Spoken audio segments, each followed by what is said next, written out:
With Spencer, you guys gave him the field goals in that preseason finale. Just where do you feel like he is heading into the season?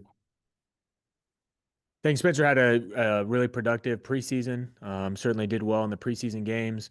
Felt like, kind of like we've talked about before, he got better every single week. He's kicking better now in training camp and the end of training camp than he was in OTA. So feel really positive about where he's at mentally and physically, and looking forward to see him continue to grow throughout the season.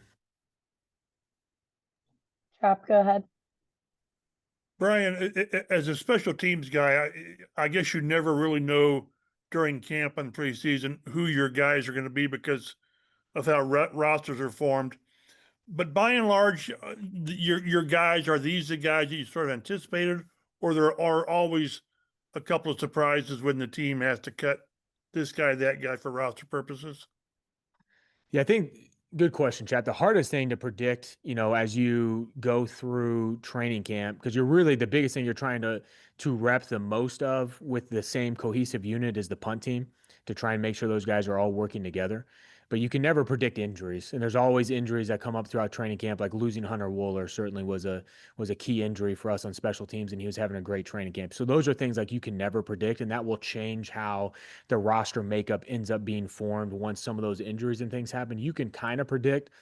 We know there's a set of guys that are going to make the team. There's a set of guys that are on the bubble, and you try to rep some of those guys that you think have a chance or guys that show up throughout training camp. I don't think that there were, once you got to the end of training camp and the dust kind of settled as far as some of those injuries and things go, that there were a bunch of surprises. Maybe there was one or two guys that there was discussion about, but for the most part, I think it's pretty clear once you figure out some of the injury stuff that you work through during training camp. Thank you. Jake?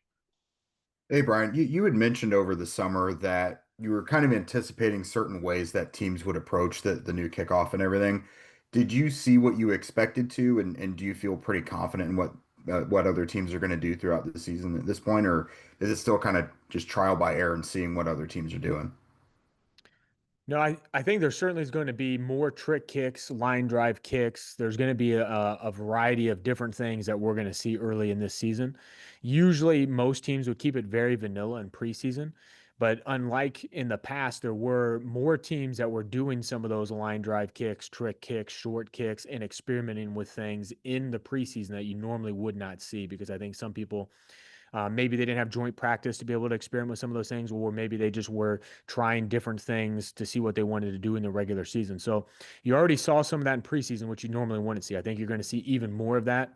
Certainly nobody wants to kick the ball short of the landing zone, but inevitably it's going to happen to everyone this season when you start to try to work with short kicks or trick kicks to try and give your kickoff team more of an advantage to get the ball rolling around. The advantage would be once the ball hits the ground in the landing zone, the returner doesn't have the ball, so he can't set up his return or get the return going while the kickoff team is covering. So it is a big advantage for the kickoff team if you can get the ball on the ground. I think you're going to see a lot of people experimenting with some of those things, and people might even at the start of the season be like, "Whoa, what's going on with some of these kicks?" Or, "Oh, he mishit a kick."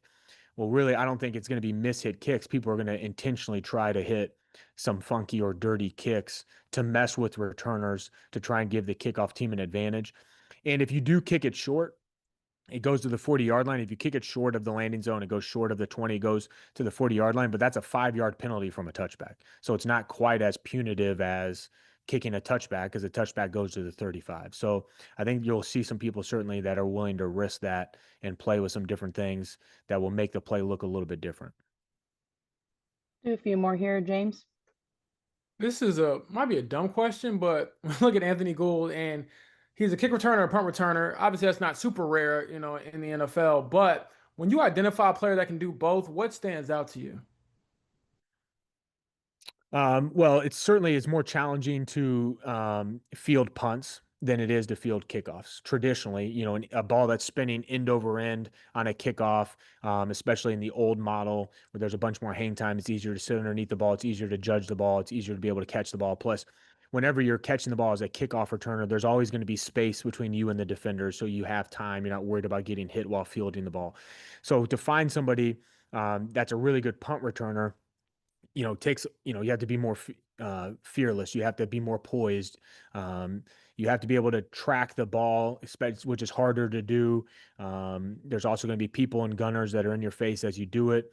So finding somebody that you really trust to be able to track the ball well, have good ball security, make good decisions, all those things are really important for the punt returner. And when you can find somebody that's really explosive and has great speed and elusiveness to get the return started on top of those decision-making things, you've got somebody that's really special. And I think if you have a punt returner that's explosive and elusive, that makes good decisions, in the new kickoff model, he can be a good kickoff returner. So you can find some of those really good punt returners that can now be able to make that translate into the kickoff model, because the new kickoff model kind of ends up becoming a little bit like a punt return play at times, because the players get on top of the returner a little bit faster. Everybody's on body, kind of like you would be in a punt return. You're not having the kickoff return guy set back 30, 35 yards with space. So you can end up seeing, maybe some more dual returners if you have somebody back there you can really trust and has the explosive ability. We can finish up today with Jake. You'd mentioned some of those bubble guys getting the reps later in the summer. So Daniel Scott had the pick six against the Bengals, which in itself everyone could see as a big play. But I think it was Shane mentioned that tackle he had on punt return was like huge as well. So you as a special teams coach, how much does something like that like really fire you up or make that stand out to you, despite having a big play like a pick six that everyone would pay attention to? Yeah, no, Daniel Scott, continues to improve. Obviously, we knew there was going to be some, hurdles or some things with him coming back after 2 years of being injured, that there's, going to be some rust and things. But I think he continued to get better throughout training camp. I think he's really smart. He, has a history of being a really good special teams player in college. So he's a versatile guy that can play a variety of different positions, and you can trust him to do his job. And he's got good athletic ability and play strength to kind of fit a lot of those safety roles or hybrid roles that somebody like him can do. And then as you see him continue to get better every week, the play that he made on punt, he was the PP. He was able to quick release down the field. There's a lot of space between him and the returner. He makes a great open field tackle, uses great technique and fundamentals to be able to do it. Was a great play. Was a really, really impressive play, and was excited to see him, obviously be able to finish and make that play.